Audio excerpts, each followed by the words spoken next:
Terve! Viime viikkojen aikana olen saanut paljon kannustusta eri puolilta Suomea lähteä ehdokkaaksi Euroopan parlamentin vaaleihin. Kiitos siitä. Hyviä perusteitakin on esitetty.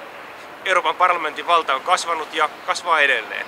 Voi sanoa, että yli puolet eduskunnankin päätöksenteosta liittyy nykyisin yhteiseen EU-päätöksentekoon ja merkitys kasvaa edelleen. On tosi tärkeää, että Suomesta valitaan nyt hyvä joukkue Brysseliin edustamaan maatamme ja rakentamaan yhteistä Eurooppaa.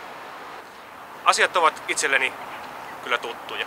Olen toiminut jo vuosia eduskunnan suuren valiokunnan eli EU-valiokunnan varapuheenjohtajana, ulkoasiainvaliokunnan jäsenenä ja ympäristövaliokunnassa muun muassa. Toimin myös Euroopan neuvoston Suomen valtuuskunnan varapuheenjohtajana ja laadin parhaillaan järjestölle Itämeri-raporttia. Euroopan parlamentissa haluan toimia ennen kaikkea 3 Y:n ja 3 T:n edistämiseksi. Nuo 3 Y:tä ovat ympäristö, yrittäjyys ja yhteisvastuu ja 3 T:tä tasa-arvo, turvallisuus ja tulevaisuus. Lue lisää ajatuksistani tarkemmin nettisivuiltani www.anttikaikkonen.fi.